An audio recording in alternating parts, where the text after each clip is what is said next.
Hello viewers, स्वागत है आप सभी का मेरे यूट्यूब चैनल स्कूल ट्यूशन गुरुजी में। आज हम बात करेंगे कार्यपत्रक 94 की, जो कि 30 जनवरी के लिए जारी किया गया है। कक्षा 6 से 8 तक का हिंदी विषय का कॉमन कार्यपत्रक है बच्चों। यहाँ विद्यार्थी अपना नाम लिखेंगे और अपने कक्षा अध्यापक का नाम लिखेंगे। बच्चों, आज का जो हमारा कार्यपत्रक है थोड़ा सा अलग है, हटके है।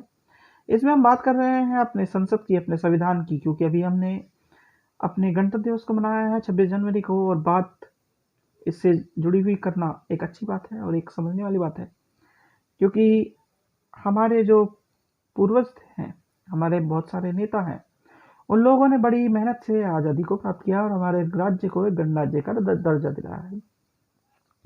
तो चलिए देखते हैं आज के कार्यपत्रक में आपको क्या समझाने की कोशिश की गई है और क्या बताने की कोशिश की गई है। चलिए बच्चों, शुरू करते हैं।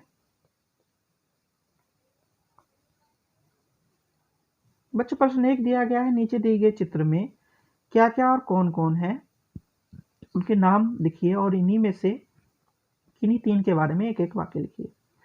तो बच्चों, जब हम इसे ध्यान से देखेंगे चित्र को, तो सबसे पहले है मौलाना अब्दुल कलाम आज़ाद, डॉक्टर भीमराव अम्बेडकर जी। उसके बाद हमारा लोकतंत्र का मंदिर संसद, और डॉक्टर भीमराव अम्बेडकर जी के हाथ में है एक पुस्तक जिसका नाम है भारतीय संविधान, और यह है हमारे प्रथम राष्ट्रपति डॉक्टर राजेंद्र प्रसाद जी। और अंत में हमें देखने को मिलेंगे हमारे भारत के प्रथम प्रधानमंत्री श्री जवाहरलाल नेहरू जी। तो बच्चों, ये तो बात हुई व्यक्तियों की। अब इनके बारे में कुछ जान लेते हैं। तो जैसा कि मैंने आपको बताया कि तीनों के बारे में आपको बता दिया मैंने, जो मेन मेन चीज़ें थी। क्या कि डॉक्टर राजेंद्र प्रसाद जो थे वो भारत के प्रथम राष्ट्रपति थे। वाक्य जो आपके हैं बनने हैं, वो 3 वाक्यों में से जरूरी चीज़ें मैं बता चुका हूँ। एक बार वापस रिपीट कर रहा हूँ बच्चों कि तो पहला क्या वाक्य बताया मैंने, डॉक्टर राजेंद्र प्रसाद जी भारत के प्रथम राष्ट्रपति थे, आज़ादी के बाद प्रथम राष्ट्रपति थे। दूसरे नंबर पे है जवाहरलाल नेहरू जी भारत के प्रथम प्रधानमंत्री थे आज़ादी के बाद, और महत्वपूर्ण सभी थे। इनमें डॉक्टर भीमराव अम्बेडकर जी इसलिए महत्वपूर्ण थे क्योंकि वह संविधान के निर्माता थे। तो ये कह सकते हैं हम, डॉक्टर भीमराव अम्बेडकर जी के द्वारा संविधान बनाया गया, इसीलिए वह संविधान निर्माता कहलाए बच्चों। ठीक है बच्चों, तो ये तो बात हुई प्रश्न नंबर 1 की। अब जरा प्रश्न नंबर 2 देखते हैं बच्चों। प्रश्न नंबर 2 क्या कहता है? प्रश्न नंबर 2 कहता है, नीचे दिए गए गीतों में से आपने कौन कौन से गीत सुने हुए हैं, उनके आगे या उन पर सही का निशान लगाए। तो बच्चों, मेरा मानना है कि आपने सभी गीत सुने होंगे। जरा एक बार देख लेते हैं इन्हें। सारे जहां से अच्छा, ये आपने सुना होगा।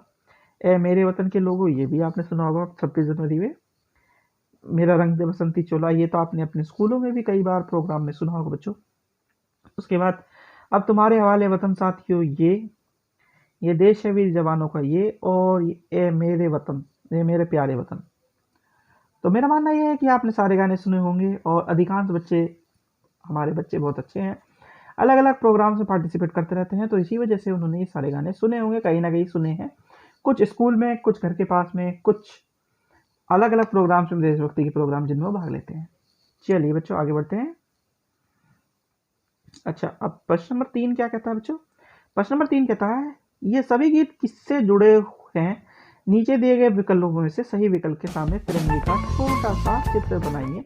ध्यान दीजिए, सही विकल्प पे एक से ज्यादा भी हो सकते हैं। तो बच्चों, मैं तो आपको तिरंगे का चित्र नहीं बना के दिखा सकता, लेकिन जब आप कार्यपत्रक में करें तो उस पर तिरंगे का निशान जरूर बनाए। मैं यहाँ पे आपको टिक लगा के बताऊंगा कि ये सही बात है। तो ये जो ऊपर के जो गीत दिए गए हैं वो देश प्रेम को दर्शाते हैं। जी हाँ, देश प्रेम को दर्शाते हैं। देश की बुराई करते हैं?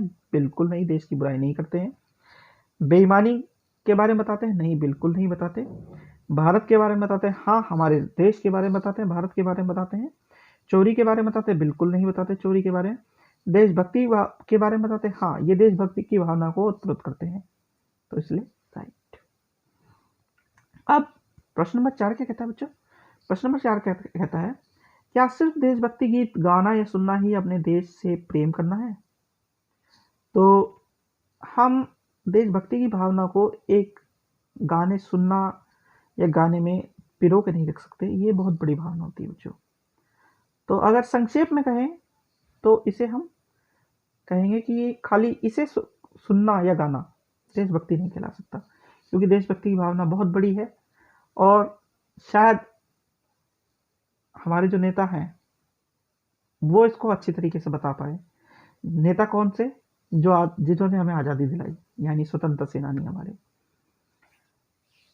वैसे हमारे जो योद्धा हैं वो इसको समझते हैं, हमारे बच्चे सब इसी को समझते हैं, लेकिन हर किसी के मतलब अलग अलग हो सकते हैं। इसलिए खाली अगर इसकी बात करें गीत गाने और सुनने की, तो ये इसको खाली देश प्रेम नहीं कहा जा सकता बच्चों।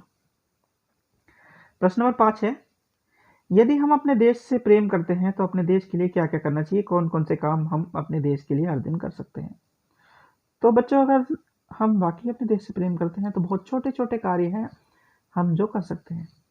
जैसे कि पहला कार्य क्या कर सकते हैं, हम अपने आसपास को साफ सुथरा स्वस्थ रख सकते हैं। ठीक है। दूसरा क्या कर सकते हैं, दूसरा ये कर सकते हैं, हम अपने आप को शिक्षित बना के सशक्त बना करके अपने देश के लिए क्या कर सकते हैं, अपने देश के किसी न किसी काम आ सकते हैं, जैसे कि आपके माता पिता चाहते भी हैं। तीसरा क्या कर सकते हैं, अपनी कार्य प्रणाली के अनुसार या अपने इच्छा अनुसार किसी ऐसे व्यक्ति की या किसी इस तरह की संस्था की मदद कर सकते हैं जो देश के में अलग अलग चीज़ों को या कार्यों को करती है बच्चों। तो ये कुछ कार्य हैं जो आप कर सकते हैं। तो बच्चों ये हो गई आपका कार्यपत्र कंप्लीट और वीडियो भी। आशा करता हूँ आपको वीडियो अच्छी लगी होगी। अगर वीडियो अच्छी लगी हो तो चैनल को सब्सक्राइब करें, वीडियो को लाइक करें, शेयर करें। Thank you.